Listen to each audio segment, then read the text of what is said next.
Assalamualaikum Cederalun. Selamat datang di saluran Zual Aceh Channel. Kali ini kami mengulas 10 fakta tentang Tengku Abdullah Syafi'i. Sebelum itu tekan dulu tombol subscribe dan lonceng agar Cedera Mertua mendapatkan notifikasi di video selanjutnya.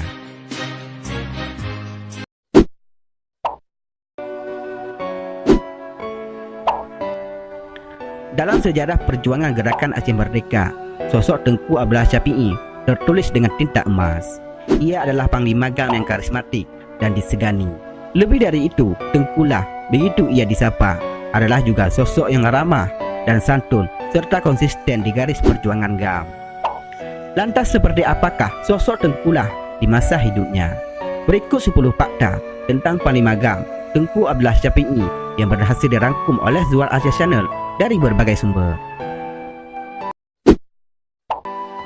Sosok yang ramah, humanis, dan santun.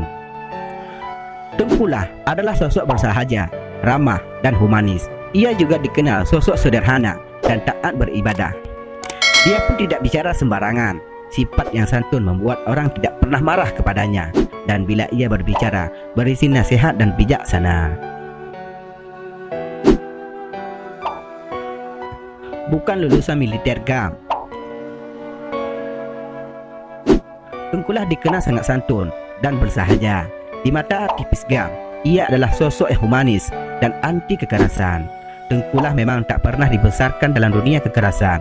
Ia juga tak pernah mendapatkan pendidikan tempur di Libya seperti yang diperoleh Muzakir Manaf yang kemudian menggantikannya sebagai panglima GAM setelah Tengkulah gugur. Pendidikan terakhirnya hanya di Madrasah Aliyah Negeri Pesangan. Itu pun hanya sampai kelas 3. Setelah itu ia belajar ilmu agama di sejumlah pesantren.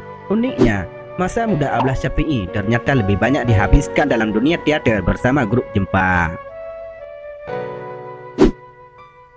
3. Membuat heboh karena ketemu sekretaris kabinet dan artis Cut Keke. Sosok Tengkulah pernah membuat heboh Jakarta dan elit GAM di Swedia lantaran bisa ditemui sekretaris kabinet Bondan Gunawan di era pemerintahan Presiden Gus Dur dan artis Cut Keke. Pertemuan itu berlangsung di tengah hutan dalam suasana yang penuh dengan keakraban. Bagi Tengkulah, pertemuan itu dianggap sebagai pertemuan silaturahmi. Menyampaikan wasiat sebelum syahid. Tengkulah adalah sosok pejuang dan panglima GAM yang amat disegani. Ia juga dikenal dengan sosok yang ikhlas berjuang di garis terdepan tentara GAM. Begini isi wasiat Tengkulah kala itu. Jika pada suatu hari nanti Anda mendengar berita bahwa saya telah syahid, janganlah saudara merasa sedih dan patah semangat, sebab saya selalu bermunajat kepada Allah Subhanahu wa Ta'ala agar mensyahidkan saya apabila kemerdekaan Aceh telah sangat dekat. Saya tak ingin memperoleh kedudukan apapun apabila negeri ini merdeka. Itulah wasiat terakhir Panglima Gerakan Aceh Merdeka Tengku Abdullah Syafi'i yang gugur dalam kontak senjata di kawasan perbukitan Cim-Cim, Kecamatan Bandar Baru, Kabupaten Pidi. Wasiat yang dibuat sebulan sebelum ia syahid itu seolah sebuah pertanda bahawa perjuangannya akan berakhir. Syahid dalam perang bersama istri yang sedang mengandung 6 bulan. Akhir perjuangan Tengkulah begitu dramatis. Ia syahid bersama Cut Fatimah, istrinya yang sedang mengandung 6 bulan dan 2 pengawalnya.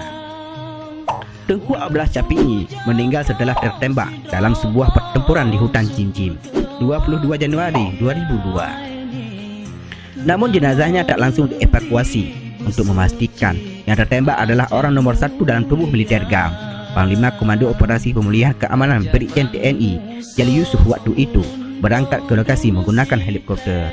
Keesokan harinya, 23 Januari 2002, barulah dipastikan yang tertembak itu adalah Tengku Abdullah Syafi'i. Pernah diberitakan sekarat terkena tembakan. TNI pernah mengklaim bahawa telah menembak Tengkulah hingga sekarat pada Maret tahun 2000. Tengkulah dengan santai malah mengundang reporter SCTV Yupri Arkadiri dan Yahdi Jamhur untuk sebuah wawancara di tengah hutan pasir. Dalam kesempatan itu, Tengkulah juga mengundang wartawan Kompas Maruli Tobing untuk melihat kondisinya yang saat itu ternyata dalam kondisi sehat walafiat. sering memasak untuk pasukannya. Pada satu waktu di bulan puasa Januari 2002, Tengkulah bangun memasak nasi untuk sahur, sementara pasukannya sedang terlelap. Ketika masakan telah siap, barulah Tengkulah membangunkan pasukannya untuk sahur. Saat dalam bergeria menjelajah hutan bersama pasukannya, terkadang didapati hidupnya sekarat dan serba kekurangan dan ketiadaan stok makanan. Namun Tengkulah tetap lebih memilih bersusah payah mencari sendiri apa yang bisa dimakan tanpa menyusahkan anak buahnya. Kalimat terakhir saat ajal menjemput. Nyo katro yang lun laki, katro huate yang lun pereh-pereh.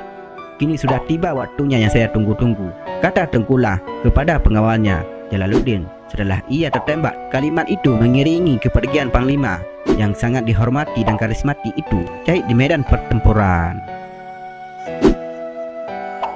Kepergiannya ditangisi rakyat.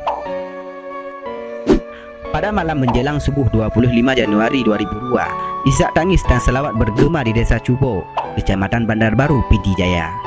Jenazah Panglima Angkatan Gerakan Aceh Merdeka, Tengku Abdullah Capi'i bersama isterinya Cut Fatimah dan dua pengawal setianya, Tengku Daud Hashim dan Tengku Muhammad Ishak dimakamkan. Mereka gugur akibat kontak senjata antara AGAM dan TNI 3 hari sebelumnya di Desa Sarah Panjang Cim-Cim, sekitar 4 km dari Blang Sukun. Masyarakat mengenang Abdullah Capi'i sebagai sosok ramah dan bersahaja. 3 warga desa sempat pingsan karena tak kuasa menahan haru. Makamnya sering didatangi penziarah.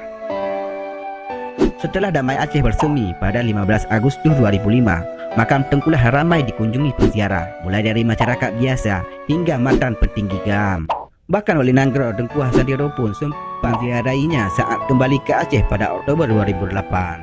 Makam Tengkulah dibangun dengan sederhana dan hanya dikelilingi teralis besi. Abdullah Capi'i dimakam di Syubo, Kecamatan Bandar Baru, PD Jaya pada 24 Januari 2002. Cederalun, demikianlah ke-10 fakta tentang Tengku Abdullah Capi'i dan apa tanggapannya? Silakan tulis di kolom komentar. Wassalamualaikum warahmatullahi wabarakatuh.